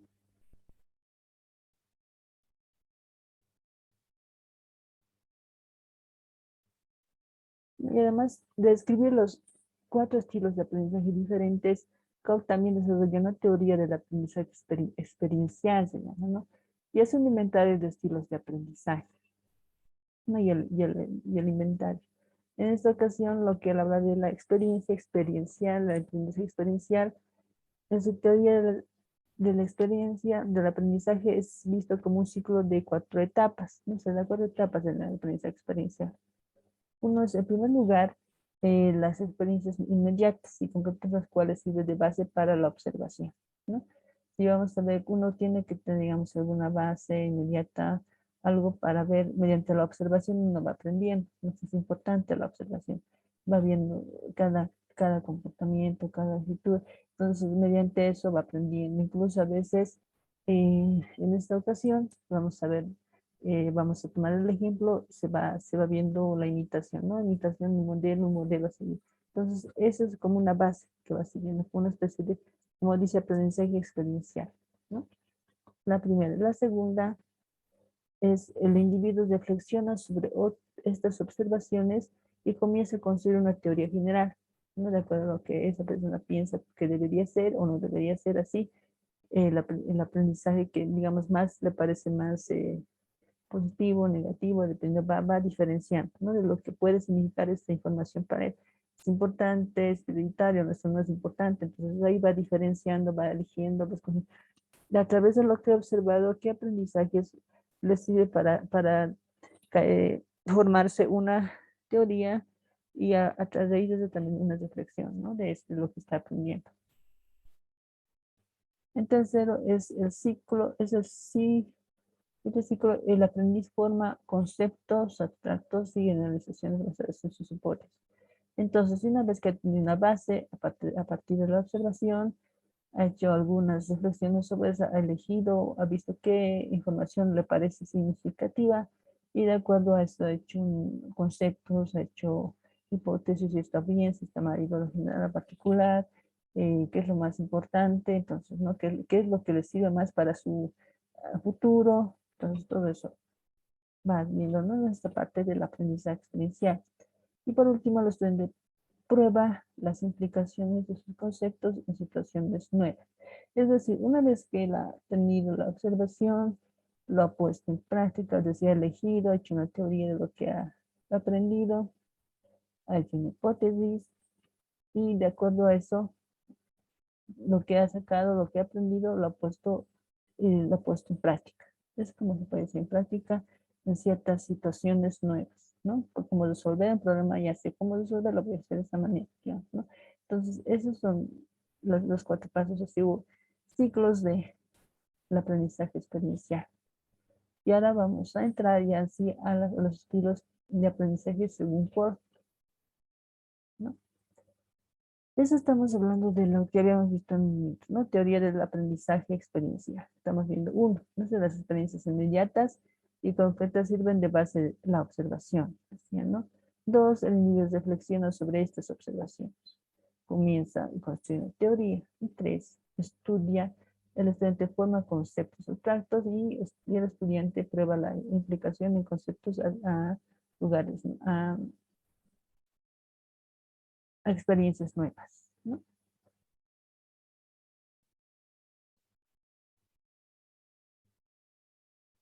Y este es el cuadro de los estilos de aprendizaje. Estamos viendo ahí que son cuatro estilos, ¿no?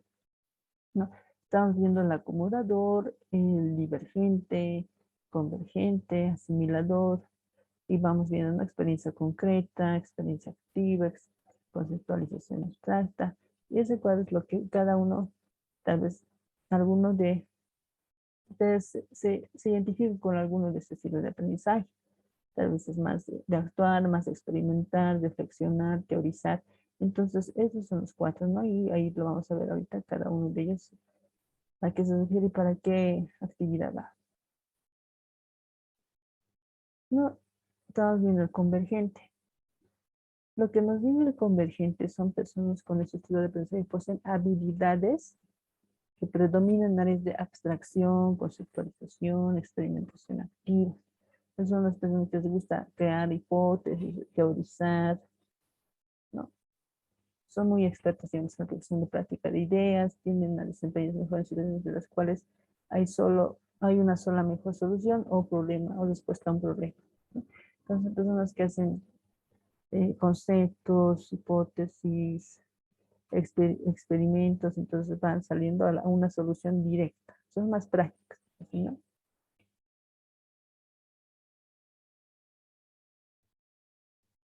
Divergente. Las personas divergentes manifiestan habilidades dominantes, ¿no? Que se observan en las áreas de la experiencia concreta y observación reflexiva, ¿no? Esencialmente todo lo opuesto a los convergentes, todo lo opuesto. Entonces, si vemos aquí, ¿qué personas son más? Con es decir, son buenas para captar todo el cuadro y organizar pequeños fragmentos de información en un todo coherente y significativo, ¿no? Suelen ser, digamos, a diferencia de los que son convergentes, que son más analíticos, van a una sola solución y ya, ¿no? Mientras que aquí los divergentes suelen ser más emocionales, más creativos, disfrutan la lluvia de ideas, hacer nuevos conceptos, y a eso van los artistas, músicos, asesores y personas con un fuerte interés de las bellas artes. O sea, va más para esas personas de bellas artes, humanidades, que por ejemplo está en la parte divergente, ¿no? Más, como decimos, emocionales y creativas, a lo contrario de las personas convergentes.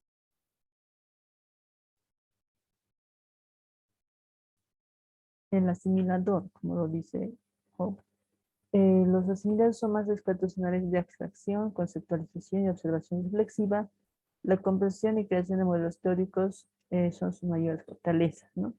Suelen estar más interesados en ideas abstractas, no tanto en las personas, sino se preocupan mucho más por las aplicaciones prácticas de las teóricas. Son más teóricos, ¿no? Trabajan en matemáticas, ciencias básicas, suelen pertenecer a tipo de inteligencia, ¿no? Entonces son más matemáticos, más racionales, más críticos, tal vez en ese aspecto.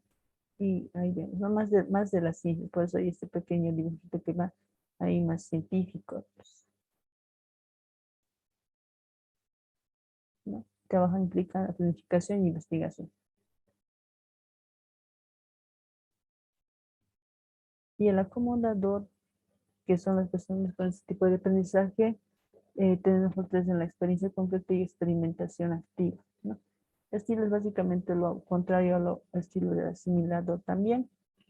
Son los hacedores, gustan de la elaboración de experimentos, ejecutar planes en mundo real.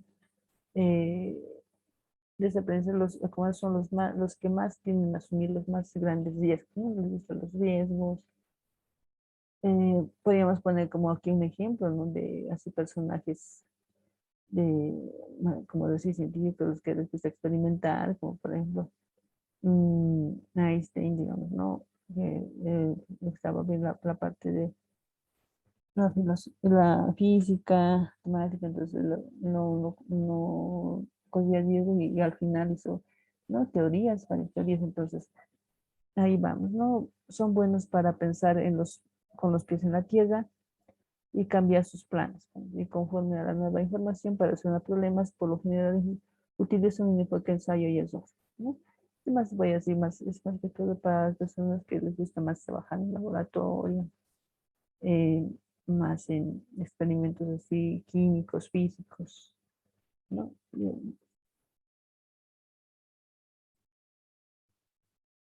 Y dice, no, a menudo trabajan en los campos de técnicos, trabajan tales como ventas, también marketing, también, ¿no? Y aparte de que, como yo daba como ejemplo, otros también tienen que ser la de ventas, eh, la de negocios, y ahí sabemos que ahí también uno hace, o sea, se arriesga todo, digamos, ¿no? Hace de todo para qué, para ah, poder salir adelante, o si no, volverlo a intentar, si no consigue lo cometido en este caso, ¿no?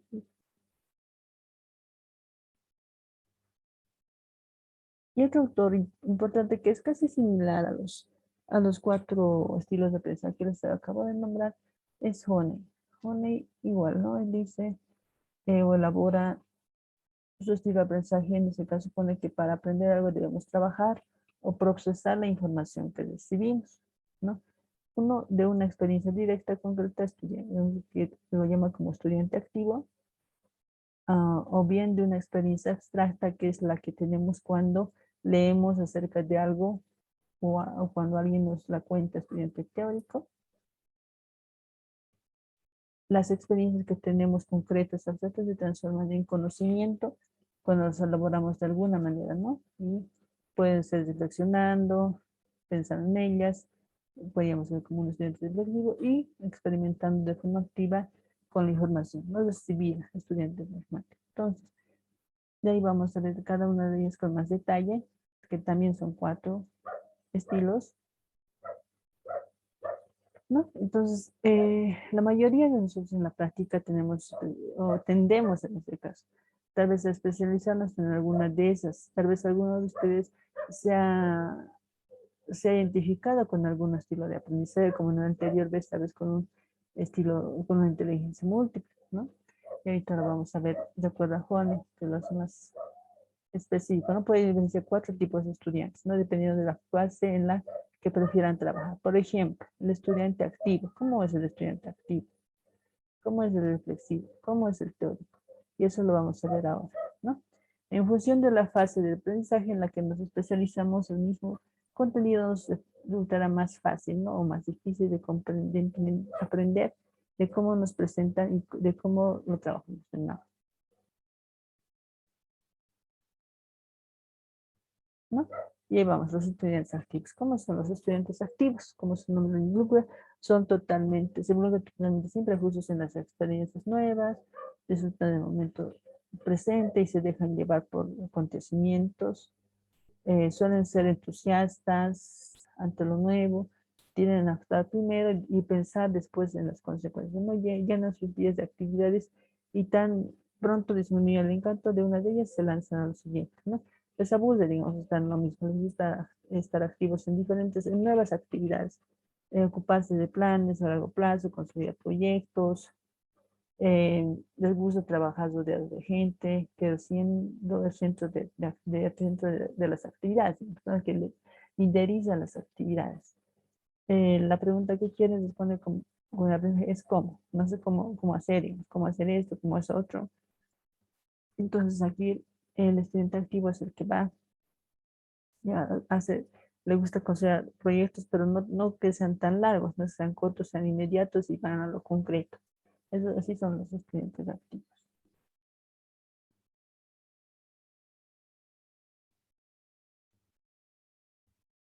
¿Y cómo son los reflexivos? Como su nombre lo dice, no tienen a adoptar la postura de un observador que analiza. Es a lo contrario, los unos los otros directamente va al punto y ya, ahí no va, no analiza si actúa, pero aquí no. Aquí observa, analiza sus experiencias de muchas perspectivas distintas, recoge datos, los analiza detalladamente antes de llegar a una conclusión, ¿no? Para ellos lo más importante es esta recogida de datos y su análisis concienzudo, como es acá.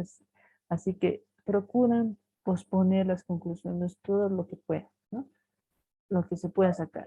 Entonces, son más detallistas, más perfeccionistas en ese aspecto. No son precavidos y analizan todas las implicaciones de cualquier acción antes de ponerse en movimiento.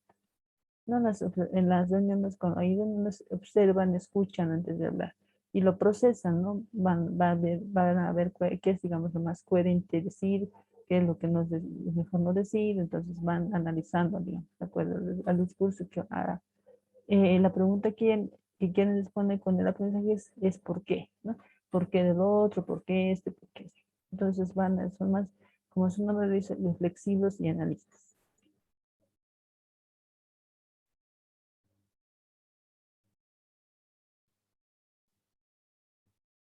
No, y uno de los estilos es los estudiantes teóricos, ¿no? Teóricos, como lo llama su nombre, integran las observaciones que realizan en teorías complejas y bien fundamentadas lógicamente. No piensan de forma secuencial y paso a paso van integrando hechos dispares, ¿no? En teorías coherentes, les gusta analizar, sintetizar la información, y su sistema de valores premia la lógica, ¿no? O sea, son más racionales, en este caso son más sintéticos, van más allá, buscan más allá, ¿no? De la teoría, en este caso se sienten incómodos por los juicios subjetivos, ¿no? Las técnicas de pensamiento lateral y las actividades faltas de lógica clara. Entonces a ellos les gusta, digamos, más ver la lógica de las cosas, ¿no? Son más analistas lógicos. La pregunta que quieren responder con el aprendizaje es qué es esto, qué es lo otro, y van a eso, ¿no? Van realizando observaciones, van más allá de las teorías complejas, van el porqué, qué de las cosas, y así, ¿no? Esos son los estudiantes teóricos. Ellos, digamos, sacan más que todo hipótesis de alguna teoría, si esto debe ser por esto, y van de lo hipotético a deductivo, que es lo de particular general, van investigando, van haciendo lecturas a partir de las observaciones, y no, y van sacando, digamos, ¿no? Alguna conclusión de acuerdo a la teoría que ellos mismos piensan que es así y que debe ser así, ¿no? La parte lógica.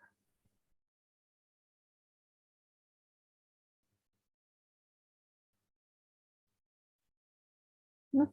A los estudiantes pragmáticos les gusta más que todo probar ideas, teorías y técnicas nuevas, ¿no? Y comprobar si funciona en la práctica. Más bien les gusta ideas y ponerlas en práctica inmediatamente. Les aburre y impacientan las largas discusiones. Como ellos son más pragmáticos, más de acción, entonces van discutiendo, no les gusta, digamos, estar con largas discusiones, de la misma idea, van de forma interminable. Son básicamente gente más práctica, pegada a la realidad, a la que le gusta más, le gusta tomar decisiones sobre problemas y ya, ¿no? No les gusta, digamos, redundar en lo mismo o seguir con las discusiones largas, entonces van al punto, es así, así, y así debe ser, ¿no? Entonces los problemas son, digamos, para ellos un desafío y siempre están buscando una forma de hacer las cosas, ¿no? La pregunta que quieren responder con el aprendizaje es qué pasarla así, ¿no? Entonces, como ven, esos cuatro estilos de aprendizaje es casi similar a lo que habíamos visto del anterior autor, ¿no? Que era convergente, divergente, acomodado y asimilado. Es casi lo mismo, solo que varía con algunos términos, ¿no?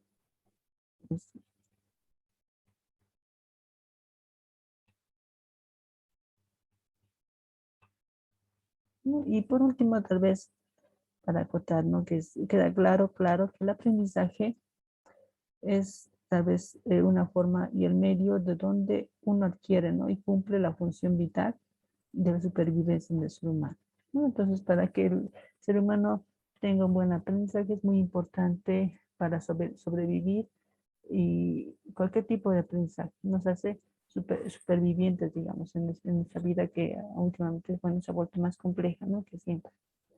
Hasta aquí sería la clase de hoy.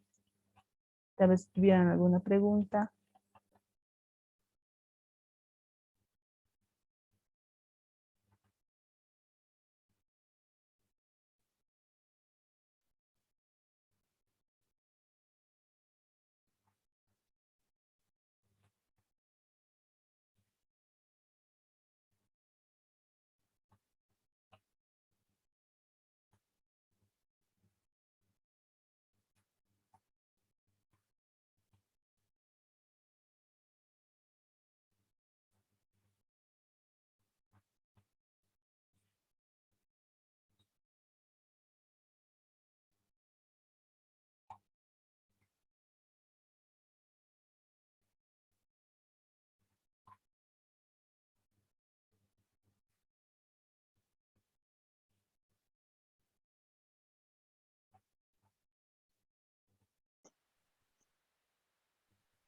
Ustedes